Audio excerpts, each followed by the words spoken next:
Once we have had that particular ruling, we will then be in a position where we can make an informed decision about the most appropriate approach to be taken here in Scotland. Many thanks. That concludes general questions, and we now turn to the next item of business, which is First Minister's questions. Today the questions will be answered by the Deputy First Minister. Question number 1, Joanne Lamont. Thank you very much, Deputy Presiding Officer. To ask the Deputy First Minister what engagement she has planned for the rest of the day. Deputy First Minister. Deputy Presiding Officer, with your permission, and I'm sure on behalf of the entire Chamber, can I express my sincere condolences to the friends and family of Keane Wallace Bennett. Keane's death on Tuesday morning at Liberton High School is a tragedy that has horrified all of us. A thorough Police Scotland and Health and Safety Executive inquiry is, of course, now underway, and I'm limited in the detail I can share. I did, however, speak with City of Edinburgh Council's Chief Executive, Sue Bruce, this morning. She advises me that the Council are, of course, cooperating fully with the inquiry. In addition, they have convened an incident response team and are conducting inspections of all other schools in their area. This has been a most difficult time for family, friends, pupils and staff at the school. I'm sure that all of our thoughts, and indeed the thoughts of people across Scotland, are with them today. And later today, Presiding Officer, I will have meetings to take forward the Government's programme for Scotland. Many thanks. Joanne Lamont. Thank you very much, and can I thank the Deputy First Minister for that statement. And of course, right across the Chamber, we share the sentiments expressed there at the saddest of times for the family and for the school and all concerned. Alex Salmond is off to the United States again today. I hope he's remembered his truths this time. The taxpayer shouldn't have to pay for another pair.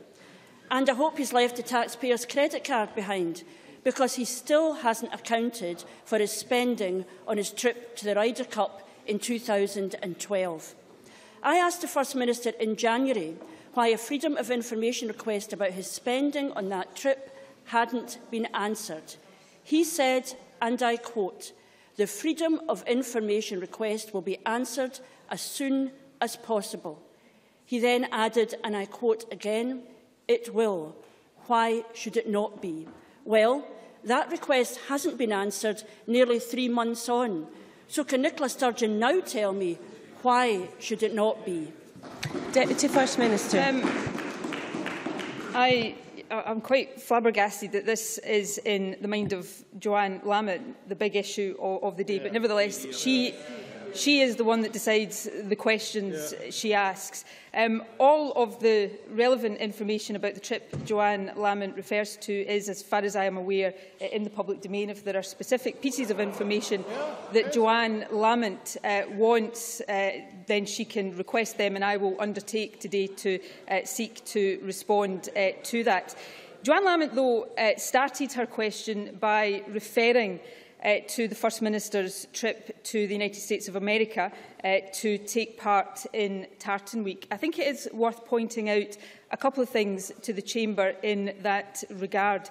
The First Minister will be undertaking, in the space of 5 days, over a dozen meetings with United States businesses who have an interest in Scotland, and that we are hoping will lead to the creation of hundreds of new jobs across the country. I would hope Joanne Lamont mention that.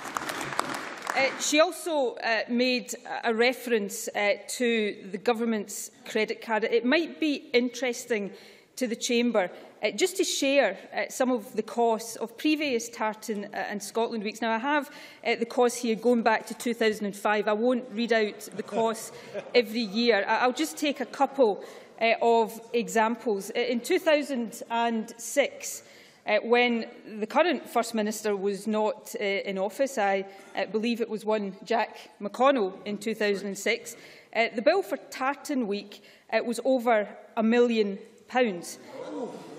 The bill for Scotland Week in 2013, the most recent year we have available, was £326,000. So I think the First Minister is right to be promoting the country in the United States this week, and I think he's right to be doing it and getting much more value for money than was perhaps the case on the part of the Joanne Lamont. Joanne Lamont. We know that Alex Salmond is notorious for not answering the question he was asked, but now he and his Deputy First Minister are refusing to answer the question he himself asked. for the information of the Deputy First Minister, he has not answered the Freedom of Information request, and he's not answered a series of parliamentary questions either. The First Minister chose to stay in the $2,000 a night Peninsula Hotel in Chicago, far away from the rest of the Scottish delegation. We know that because his own spokesperson told an official briefing of journalists that is where he stayed, and they printed it.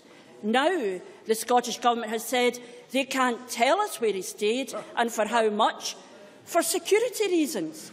So since the First Minister's spokesperson has already told us where he stayed, can we now be told how much taxpayers' cash Alex Salmond spent on himself in the Peninsula Hotel? Deputy First Minister. You know, Joanne Lamont would, I have absolutely no doubt, be standing here and criticising the First Minister if he wasn't going overseas when appropriate to promote the economic interests of Scotland. But when he does do it, she stands here and criticises him as well. I think we can safely conclude that Joanne Lamont will criticise this government regardless of what this government does. And the reason for that is she has no positive programme and no positive ideas of her own to put forward. I can certainly tell Joanne Lamont where the First Minister won't be staying when he's in New York this week. He won't be staying at the Benjamin Hotel, which is, I understand, frequented by Paul McCartney and used to be the favoured hotel of Jack McConnell when he attended Tartan Week. I gave some figures earlier on about the cost of Tartan Week. I gave the 2006 figure. Let me give the 2005 figure, 895,000. The 2007 figure, £765,000. Can I say that in no year since this government has been in office have the cost of going to Tartan or Scotland Weeks been anything close to the figures I have just read out? So can we not agree that it is right for this First Minister, as it was right for his predecessors, to go overseas to promote the economic interests of Scotland? And can we also agree that they have a duty to ensure value for money for the taxpayer? And I think on the figures I have read out, this government is rather better at doing that than the previous administration was. Joanne Lamont. First of all, there's an issue of public trust and accountability in the public house.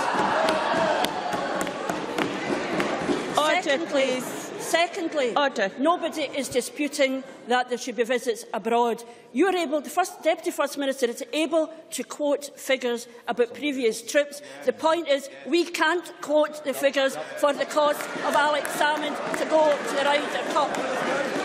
It is an issue of transparency, and the First Minister and now the Deputy First Minister are refusing to answer. Because the only thing we know for sure about the First Minister's trip to the Ryder Cup in 2012 is that the Scottish Government doesn't want to explain how much taxpayers' cash Alex Salmond spent on himself. When we do get an answer, the number of people on the trip change, the figures change, but no accounting is given. The First Minister went to the $2,000 a night Peninsula Hotel in September 2012. In January 2014, he still couldn't say how much money he had spent on himself. In January 2014, the First Minister said the questions about his spending would be answered as soon as possible. He asked, why shouldn't they be? Well, it's now April 2014. The question hasn't been answered. Why shouldn't it be answered now?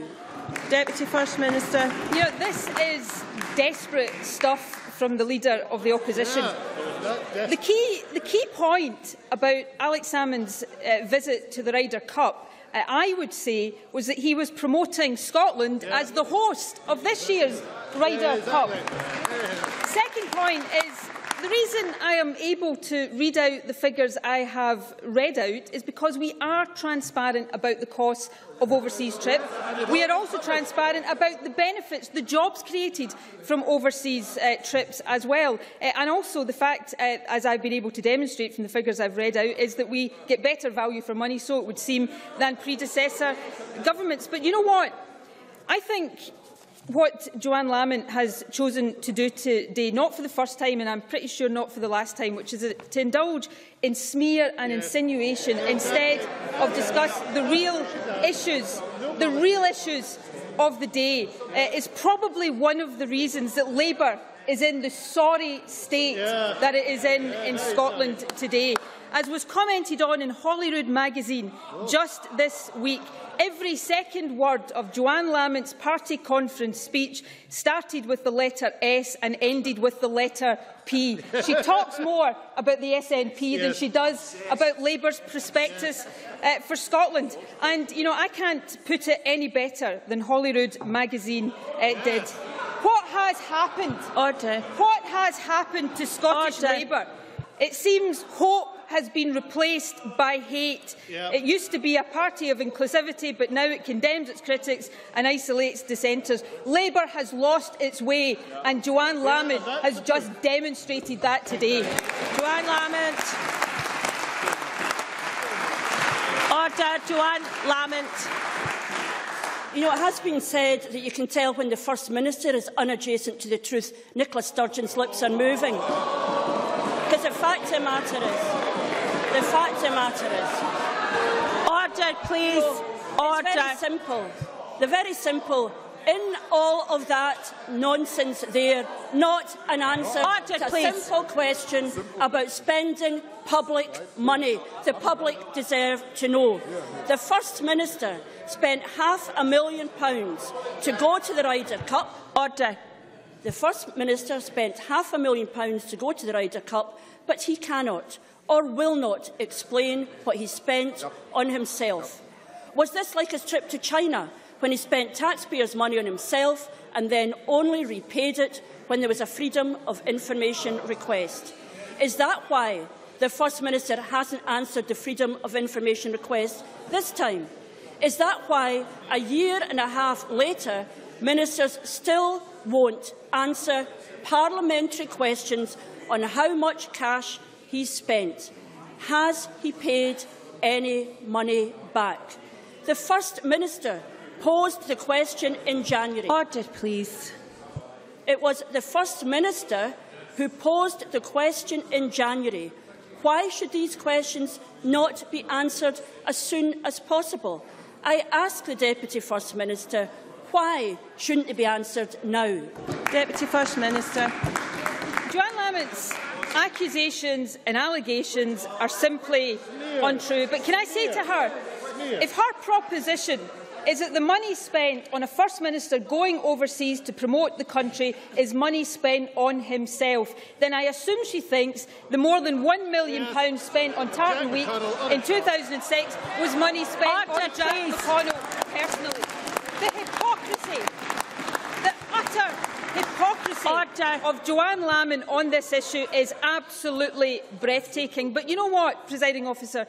Joanne Lamont can smear the First Minister as much as she likes. She can smear me as much as she likes. But the real question Joanne Lamont is going to have to answer, and she's going to have to answer it to her own backbenchers, is why 7 years into this SNP government we are still ahead in the polls. She is languishing in the polls. And she might not like the quotes I've read out from Holyrood magazine, and I can understand why. Here's another one. Scottish Labour seems moribund. But she perhaps will pay more attention to the quotes of Len McCluskey, the leader of Unite Union, when he says Labour has to do more to show that they're on the side of ordinary people, and suggested that the reason the SNP is in government and Labour is in opposition is that the SNP is more radical than the Labour Party.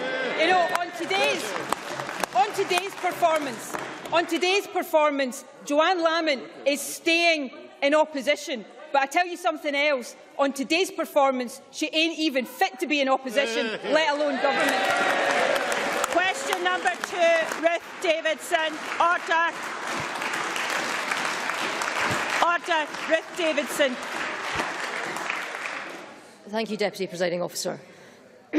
I would like to also add the thoughts and prayers of myself and of my party to the family of Keane Wallace-Bennett, to her friends, her teachers and her fellow pupils following this week's tragedy. And I would like to ask the Deputy First Minister when she will next meet the Secretary of State for Scotland. Deputy First Minister. No plans in the near future. Ruth Davidson. Deputy Presiding Officer, Scotland's economy is starting to turn a corner with growth rates amongst the highest in the Western world. Yet today we hear more warnings about the impact that a vote to break up Britain would have on this Scottish success story. Not from politicians, but from job creators. Keith Cochrane, Chief Executive of the Weir Group, says the costs of independence are guaranteed, but the benefits are uncertain. That has the potential to make Scotland less competitive, not more. Having seen the SNP's plans, he's voting no. This affects real Scottish jobs. I see that the Deputy First Minister has upgraded the usual big blue folder of diversionary quotes and Google clippings, so I'm hopeful of a simple answer to a very simple question. Can I ask her how many Scottish jobs are held by businesses who have broken cover with concerns over independence in the last few weeks? Deputy First Minister. Can I start on a note of agreement with Ruth Davidson? I'm not promising it will last for very long, but the Scottish economy is now showing signs of recovery, and that's something that we should all welcome. I would make the suggestion that those signs of recovery are in spite of Westminster policy, not because of Westminster policy. Specifically on the important point of comments by Keith Cochrane and the Weir Group. The Weir Group is an important company in Scotland. I actually welcome their contribution to the debate. I'm looking forward early next month to meeting senior management and staff at the Weir Group to discuss these very issues, and I hope reassure them on some of the points that they've made this morning. I think it is worth pointing out, not as a criticism of the Weir Group, just as some context, is that the Weir Group were against devolution before the 1979 referendum. They were against devolution before the 1997 referendum. They warned then of consequences that simply did not materialise. It's also worth pointing out that the Weir Group, a successful Scottish company, operates in 70 companies around the world, and independent Scotland would form the 71st country in which they operate. There are many things in the Weir Group's report today that I would echo. Scotland could succeed as an independent country.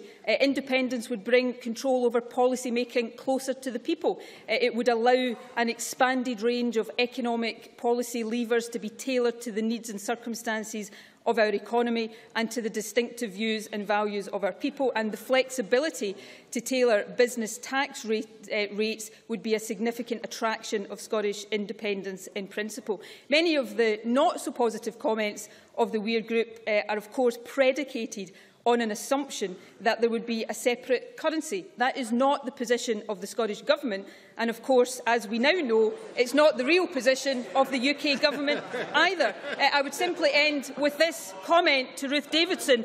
Of course there would be a currency union, the words of a UK Minister quoted in Davidson. But in the words of our Westminster colleague Angus MacNeill, he has no idea how long that would last for. And let's be absolutely clear about what the Deputy First Minister just said then. And she misrepresents the Weir Group absolutely, because it is clear that this has nothing to do with the currency union. It concludes, and I will quote directly, under any currency scenario, it is likely that an independent Scotland would face increased borrowing costs, increased taxes and significant public spending cuts, all of which would have an impact on businesses and households. But none of that answers the question which I asked her, which was the number of jobs. And here is the answer that she was looking for. It's more than 50,000. 50,000 people employed in Scotland by firms that in the last few weeks alone have warned of the risks of separating us off from our biggest market. And that doesn't include, Deputy First Minister, Presiding Officer, that doesn't include umbrella organisations like the CBI, like Scottish Financial Enterprise or Scottish Engineering, who between them represent more than 500,000 workers in Scotland. We know the SNP's stock response to these voices. The First Minister dismisses them, the cybernats attack them, and SNP backbenchers shout them down, both in this chamber and in committee hearings. Can I ask the Deputy First Minister, will she stand apart from all these negative, angry men? Order. Order. Can the Deputy First Minister stand apart from all these negative, angry men? What is her response to all the Scottish firms raising legitimate concerns and entering this debate? Deputy First Minister. I'm always delighted to stand apart. I'm always delighted to stand up and argue the case for Scotland to be an independent country, and I'll continue to do it. I didn't misrepresent the Weir Group. I read out some positive comments they'd made, and I accepted the less than positive comments they've made. I also said, and I hope she'll take this in the spirit it's intended, I'm looking forward to engaging directly with the Weir Group on some of the points they're raising today, and I hope that I will be able to reassure them on some of the points that they've raised. I mean, Ruth Davidson mentioned a number of things there. She mentioned borrowing costs, for example. Perhaps not surprisingly, she didn't mention the recent report of Standard & Poor's that said even excluding North Sea revenues, an independent Scotland would qualify for their highest economic assessment. So let's not be too selective, Ruth Davidson, in the quotes. And in terms of numbers of jobs, the point, and I think it is a serious point that I was making, and I'm not criticising any company that is speaking out. They have absolutely the right to do that. What I am saying is that many of the companies that are expressing concerns about independence express precisely the same concerns about devolution. And the point I'm going on to make is that those concerns did not materialise. All of these companies are still here. All of them are prospering. And the reason they are prospering is that Scotland is a business-friendly country, and an independent Scotland will continue to be a business-friendly country. And with our hands on the full economic levers, I believe we'll be able to make Scotland an even more business-friendly country. Now, my last point would be related to angry negative men. I don't know whether the Better Together source I'm about to quote here is a man or a woman, so I have to be honest and frank about that. But the Better Together source, commenting on the Guardian report of the UK Government Minister that said, of course, there would be a currency union, said, and I quote, "They're completely off their rocker, some of these people. It's bound to be a Tory." I think that's very unfair to the Tory party.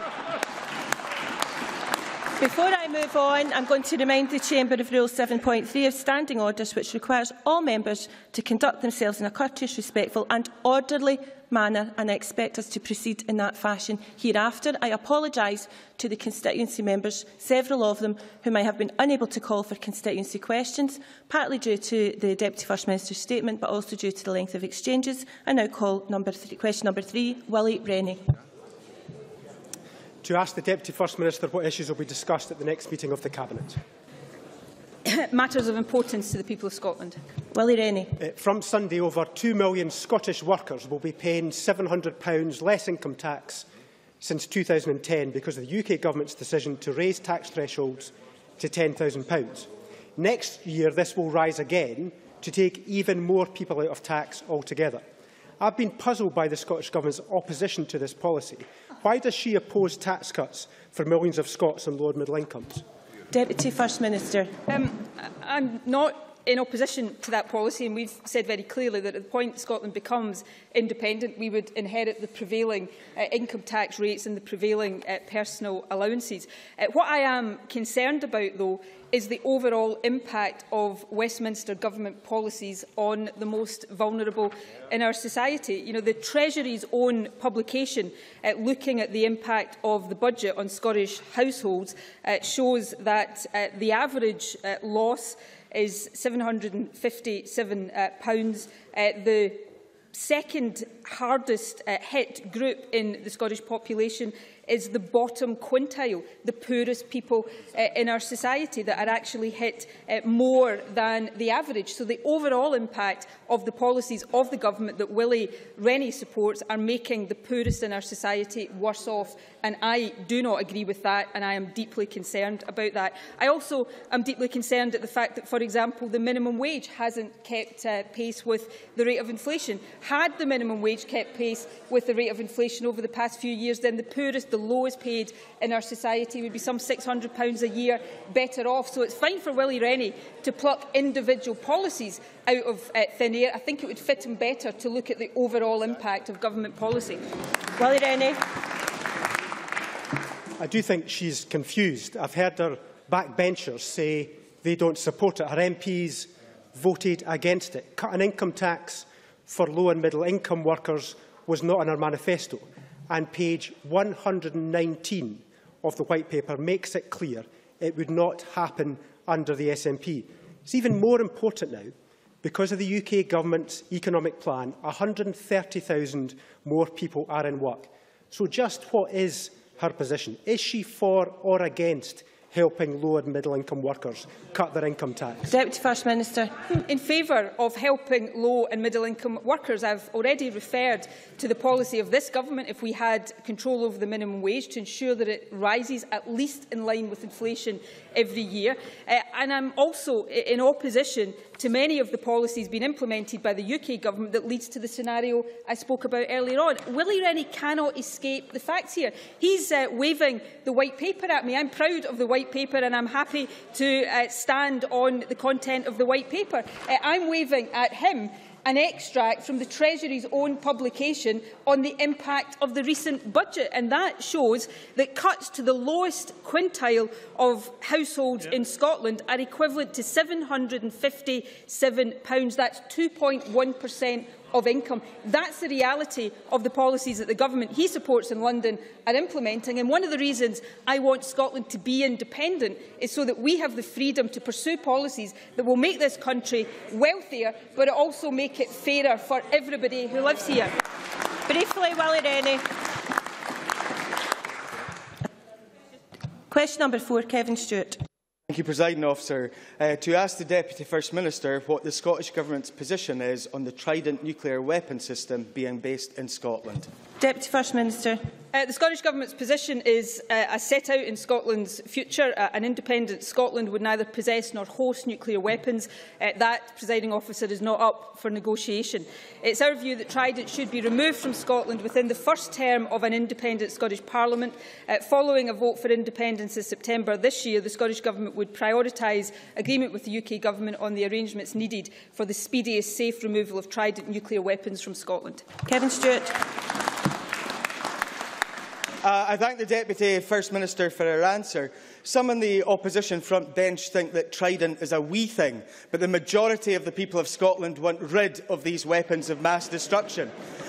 Can we ensure that the nuclear-free stance that the Deputy First Minister has talked about will be enshrined in our Constitution, so that we rightly put teachers before Trident, nurses before nukes and bairns before bombs? Deputy First Minister.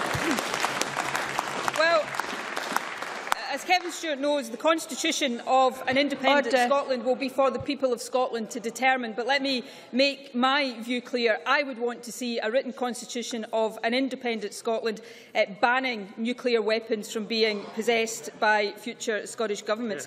I think the case against Trident, both against the existing Trident and certainly against the replacement of Trident, is overwhelming. And when I address the CND rally in Glasgow this coming Saturday, I'll be happy to outline fully why I want to see an end to nuclear weapons in Scotland. Very briefly, Malcolm Chisholm.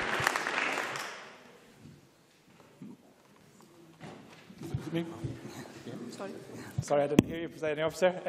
Today it's no concessions on Trident. Yesterday the Cabinet Secretary for Finance said there would be no restrictions on the freedom of an independent Scotland to tax. Is it not the case that the Scottish Government is trapped in a triple fantasy? Firstly, thinking that they would get a single shared currency without any significant concessions. Secondly, Mr Chisholm, on the issue of Trident, concessions on Trident. She says there will be no concessions on Trident. Secondly, believing that there will I'm afraid I have to ask you to hurry along. First place. And thirdly, Mr Chisholm, I'm sorry, Deputy. Well, this is a question on I'm sorry, Mr. that she believes will not have to be made for a shared currency. Is it not the case? Be a single currency in the first place. Well, of course, the agreement on currency will be based on the economic advantages that exist for Scotland and for the rest of the UK, and of course on a sensible negotiation on the debt position. But what members of this government have done and will continue to do is set out the advantages of being able to set our own priorities. That's what every other independent country is able to do, and that will be the benefit to Scotland of being an independent country. And it's one of the reasons why I believe that deep down inside, Malcolm Chisholm supports it too. Because of the statement and all of the interruptions, I am carrying on with the questions today. Question number 5, Sarah Boyack. To ask the Deputy First Minister what the Scottish Government's position is on the Audit Commission report, an overview of local government in Scotland 2014. Deputy First Minister. The Scottish Government welcomes the report. It provides a high-level overview of local authority performance across Scotland and identifies a number of challenges for local authorities in the future, including ensuring strong governance procedures are in place, dealing with the effects of Westminster's welfare reforms and providing value for money to deliver the best possible services for local residents. Sarah Boyack.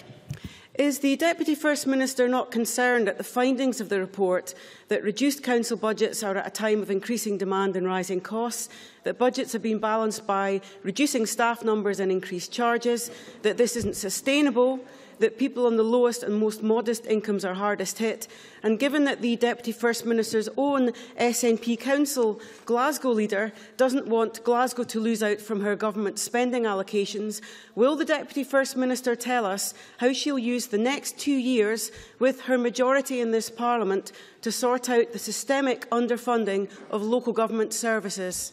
Deputy First Minister. Well, I'm sure it hasn't escaped the notice of Sarah Boyack that we have been living through a period when our budget has been reduced by Westminster. That has implications for all parts of the public sector in Scotland, but we have taken steps in relative terms to protect the position of local government. And, I probably can do no better than quote the President of COSLA in his speech to the recent COSLA convention, when he said, looking forward between 2013 and 2016, the revenue support and resources available in Scotland for the rest of the public sector, excluding health, will increase by 0.2% over the same period. Local government revenue funding will increase by 0.7%. This demonstrates that our success is not simply in the past, but also with regard to the future. We have a very good relationship with COSLA. It can be difficult at times, but it stems from our joint commitment to do whatever we can to protect the position of local government and protect the services on which so many people across Scotland depend. And finally, question number 6, as briefly as possible, Murdo Fraser. Thank you. To ask the First Minister whether Police Scotland has been subject to sufficient public accountability in its first year of operation. Deputy First Minister. At national level, the Scottish Police Authority is responsible for holding the Chief Constable to account. It meets regularly and holds both its board and committee meetings in public. At a local level, there is now a direct relationship between each local authority and the police service. There are now some 360 councillors across Scotland who scrutinise policing in each of our 32 local authorities, which compares to the position prior to the 1st of April. And also, for the first time, this Parliament has a direct role in holding the service to account. Murdo Fraser. Can I thank the Deputy First Minister for her response? But in its first year of operation, the new centralised police force has closed local control rooms, removed traffic wardens without prior proper consultation, closed 60 public counters across the country and reduced community policing. What assurances can the Deputy First Minister give us that in its second year of operation, Police Scotland will be more accountable to the communities it serves and that it will properly engage with local people rather than dictating from the centre? Deputy First Minister. I think Murdo Fraser slightly misrepresents the position, because what Police Scotland are doing is ensuring that their resources are focused on protecting the public of Scotland. That's why and how we have been able to protect the commitment we made to ensure an additional 1,000 police officers across Scotland. There are 214 more local councillors engaged in scrutinising the police service now than was the case prior to the 1st of April. And, you know, the proof of the pudding in all of this is in the eating. We live in a Scotland now which is safer. Crime is down, violent crime is down, fear of crime is down. That, frankly, is down to the good work of police officers in every single corner of the country, and I think it's time this whole Parliament got behind them and said thank you to them for the job that they do. Thank you. That concludes First Minister's questions. And I'm going to allow a short pause for members who are not participating in the debate to leave the chamber and for the public gallery to clear before we move on to members' business. Could I ask guests who are leaving the public